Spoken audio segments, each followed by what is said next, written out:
Welcome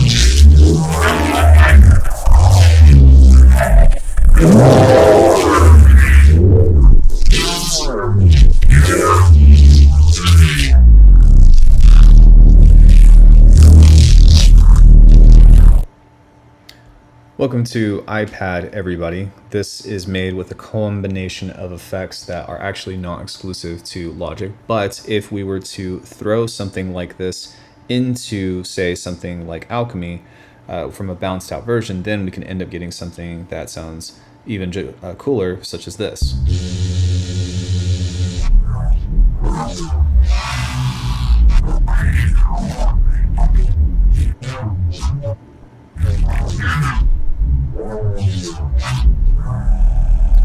My name is Alckemy, everybody. Welcome to the channel. My channel as a whole is pretty much focused on making bass like this, and now we're actually in an iPad making all of these cool timbres in this day and age of technology. Now, I will say that you don't actually need Logic Pro to do this other than the Alchemy sampler.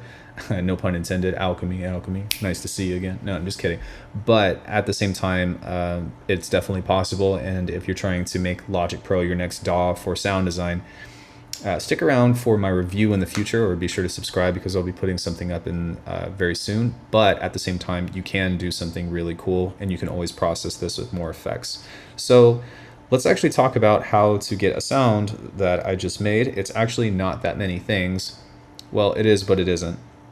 I really want to talk about the approach as opposed to the actual individual sound design things. But if you've seen any videos of my channel, you'll know that the main thesis of creating Neuro bass is pretty much distortion and using a lot of filtering, and then using some kind of spatial effects like chorus flanger or something of the sort in order to get this kind of stuff. The key to it is really a matter of taste. So you can stack as many filters as you want to and distort and stuff, but this is a journey that you're going to have to kind of take on your own. But if you're interested to see how this process was made, then stick around, and I would love you forever if you like the video. And if for whatever reason this is your first video, I actually have a lot of presets like this for sale on my website at alchemy.com for Phase Plant, as well as some Neuro-based stuff for Vital that's free. Or you can book a lesson from me and I'll show you how to do it in whatever synthesizer you want. So with that out of the way, the first thing that we're going to open up is Butter Synth. And if you're brand new to sound design, just take what you can from this, because I have a feeling that most people on iPad are not going to be pro sound designers just from the videos that I've seen. I'm not saying that I'm a pro, but generally yeah. So with this, the key thing that you want to try to get access to is a detune saw wave, which is what we categorize as a respace. So with this, if you look at this section right here where it says voices and detune, you just want to grab a saw wave and detune that until you start to get what's called, we call it phase oscillation, but it's going to sound kind of like pulsing.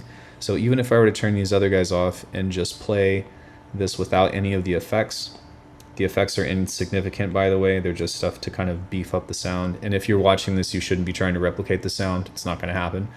Don't worry, you'll still get something cool. But it should sound something kind of like this. I have to reactivate the plugin with a note. Let me go ahead and turn these off.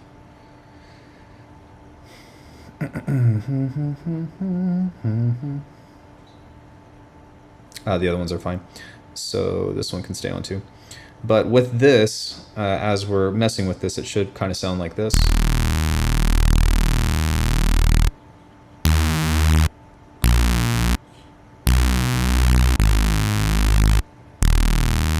Crazy, right? Although this is really like the basis of how most Neuro basses are made. But what really all you're working towards is getting something like this out of Butter Synth. And if this is as far as you get, then you're already on the right track. We're going to use a combination of a little bit of FM and some distortion with effects. So if you look at the filter right here, we're driving this with a notch, and you can set that to right here to where you're dictating where the filters go. And then on the effects here, I'm just using a little bit of notch filtering, low pass filtering, and a phaser and chorus. Now the thing is, and I didn't know this because it doesn't work with an Apple Pencil, but if you use your finger on some of these things, so for example, if I hold down octave like this, sometimes you got to reapply it, but it's kind of finicky, but it does work sometimes. You'll get this thing here to where you can actually assign modulation. And so what I've done is I've created this matrix right here with basically movement of the wavetable position, the filter cutoff, and the mix of the phaser and whatnot to modulate at random in the control section here. So the thing with this is that I don't really want to talk about you should do this, you should do that. What you want to get into is understand how to use an LFO on random L, which means random linear, and set some parameters to control this basically in a means that's going to give you like movement, because that's what we're going for, is movement. So a chorus, a filter, and a phaser, these are all really great effects in which to use. I know that I'm not getting specific with this, but pretty much it's not really that important. What is important is on the matrix here, I'm actually sending a pitch bend into the LFO rates. So I do have 3 LFOs that I'm using on these in particular, but all of them are being modulated by the pitch wheel. And so what that means is whenever I move this pitch wheel up, it's going to make everything move faster. So you won't see it, but if I hold a note,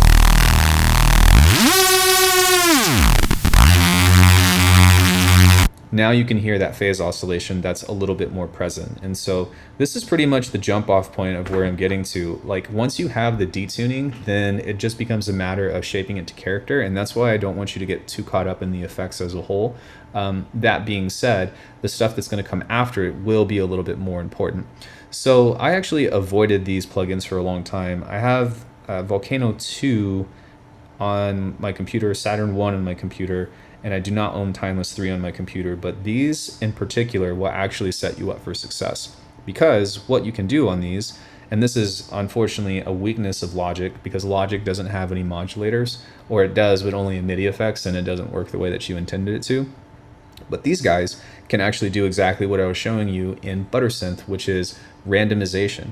And so with this randomization, if we open up the modulation here, you'll see that I've got one randomizer that's controlling a bandpass, a notch, not a bandpass, but a bell, 2 bells, a notch, and a low pass. And all of these are being connected together. So you take one LFO and you send it to these respectively, and you can set what speed the overall pitch is on here.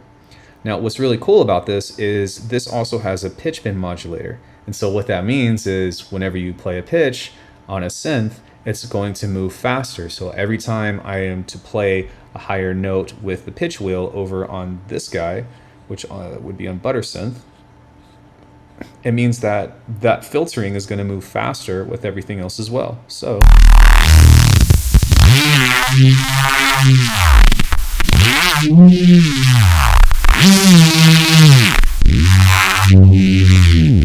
you could probably stop the video here if you get the concept, but from this point, we're really just starting to shape the timbre now because we've got the movement.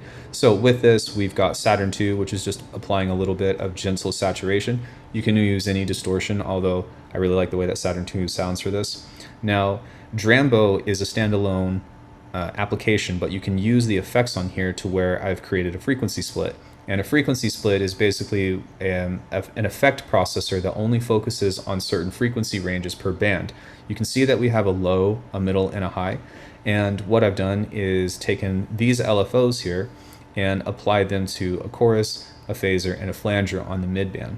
Now, one thing I wanted to tell you is that within this, if you have Drambo, there are certain things that if they don't have this little gray icon right here, so like look in the middle of the screen right there under the LFO, you can see that there's a gray icon where you can map stuff. Then what you can use is a morph function right here to assign something. As you can see, I've assigned it to the depth, which normally isn't modulatable, I guess if that's even a word, but I was able to assign an LFO to the amount of this, so that way you can force modulate things. Shout out to Beep Street, you guys are awesome. So there's a chorus, flanger, and phaser on this that is being modulated by these LFOs on sample and hold ramp, which is very similar to random linear. It just means that it's going to be smooth. So on the high band, we have a distortion, and then we have an LFO that's going into a reverb here that actually is not being used whatsoever. So if I were to adjust this ever so slightly, then now we should get just a little bit of reverb whenever we go back to our ButterSynth.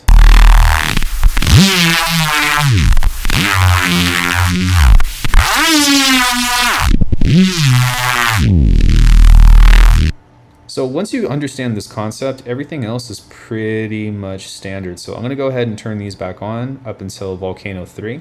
And now Volcano 3 is the exact same thing. I've just moved some of the filters around. So if we look at this, it's going to be doing the exact same thing. And what I've done was I went into the first volcano and saved this preset somewhere here as Neuro 2. So it's just an amalgamation of Neuro 1, which they're the exact same shape, just kind of moved around if you kind of notice, and then maybe some different different resonance shapes or whatever. But really what I'm doing is I'm trying to focus on these low mids here for the monster tones that are low growls. If you have a lot of filtering that's focusing on the high band here, then that's going to be squelchy, kind of like tipper type basses. So I do have a little bit of resonance on that top end, but I'm pulling it down in order to kind of like open and close it.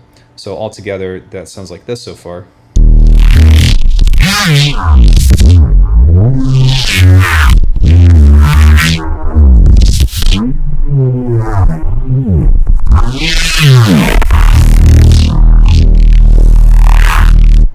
Now this can be achieved in a lot of different ways, and you don't necessarily need a parametric filter or EQ or something to do it, but I do find that in between Volcano 3, at least for iPad, that's probably the easiest way to do something like this. But you can use a series of like notch filters if you want to, or a series of bell filters and then notches. There's a lot of different ways to achieve this. I'm just always looking for the most efficient way to do it. Here you go. Now, this next effect, you can already see what it is. This is such a sleeper hit that I'm actually going to have a dedicated review on, but this thing is so sick that I'm going to briefly cover some of like the reasons why it's so cool, but we'll go more in depth in a future video. But Timeless 3 from FabFilter pretty much has everything that Volcano 3 does. The reason why is because if you look here, look at this. This is a 6-band parametric EQ that you can modulate with a bunch of different randomizers. And so what that means is even if you were to turn the delay off on this and turn the feedback all the way down and leave the delay where it's at, you can get some crazy resonances and timbres. You've also got drive, lo-fi, diffuse, which is like reverb out of a diffusion, dynamics, which is not necessarily like compression, but it does help control the transients and the tails of things. And then you've even got a pitch shifter. So within this, it's a multi-effect tool that you can use to just create some insane sounds, not to mention you can add different kinds of taps to the delay. So if none of that made sense to you, just know that it's sick. Let me play this for you and I'll show you how it's sick. So if you take this,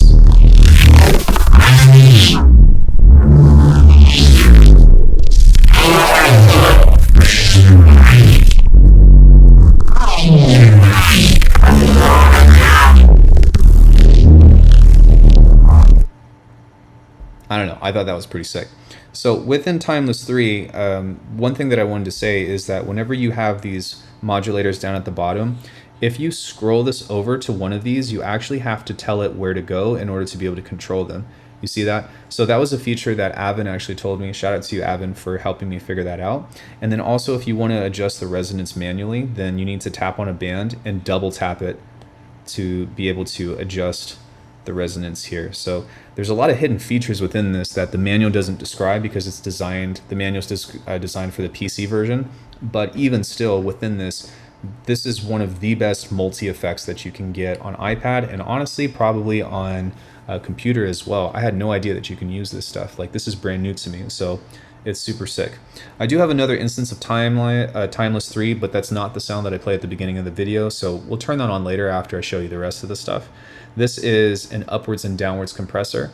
It's multi-band, but basically it's called MBC.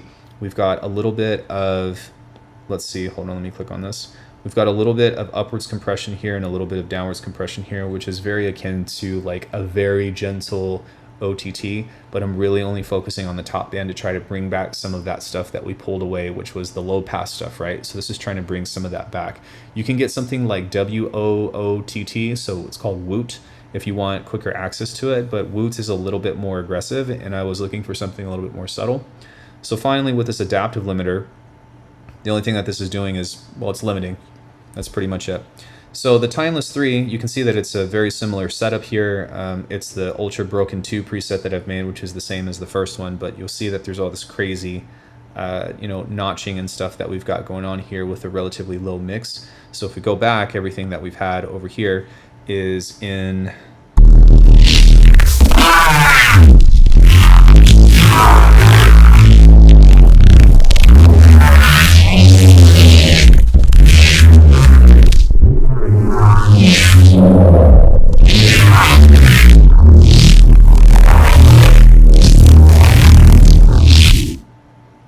pretty sick.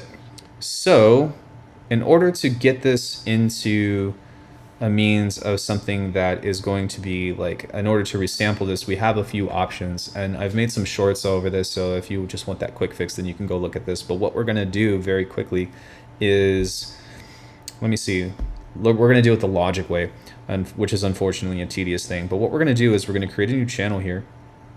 We're going to set this to audio, and on the logic channel we need to actually go into sends and create a bus, which I've already done. You can see that we've got bus 4. So now on audio 6, what we need to do is go into this little guy right here, which is over on the top left, and we need to go to the input to a bus, which is bus 4. So now anything that comes out of this logic neuro track is going to output to audio 6. Which means if I were to start from here and do some recording on this with this track here, and I set record, now when I open this back up, then anything that this records is going to capture that audio. So let's go here.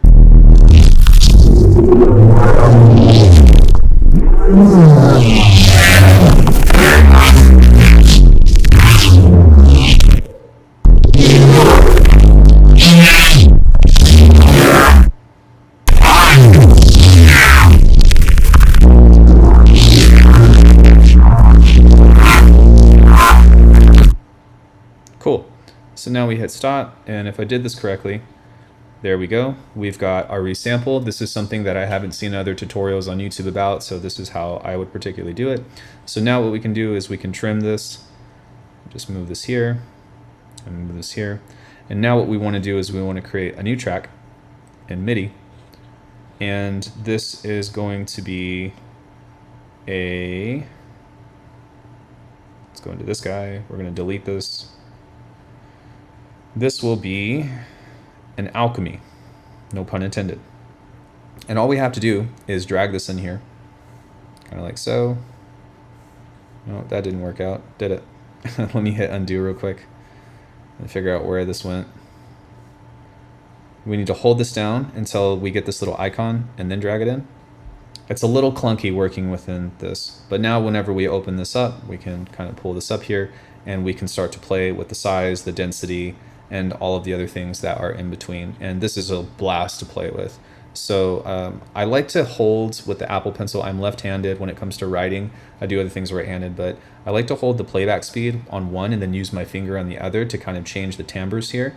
But understanding this, we can go back and apply all the same stuff that we did with the other effects. And this is just with third-party effects. You can, explore the other things that you have. I just like that they have modulators built in. Makes my job a lot easier for sound design and stuff. But now let's go ahead and see if we can get anything cool out of this. So let me see here.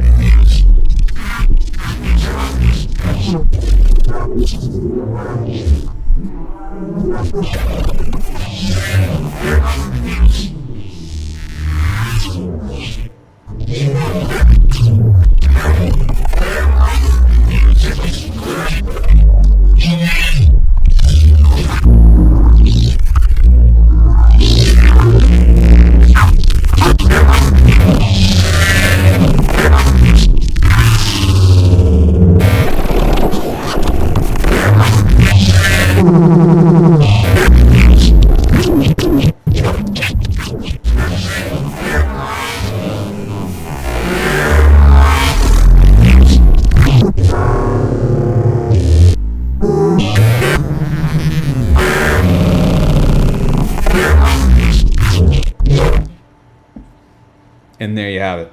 So hopefully that was helpful to you.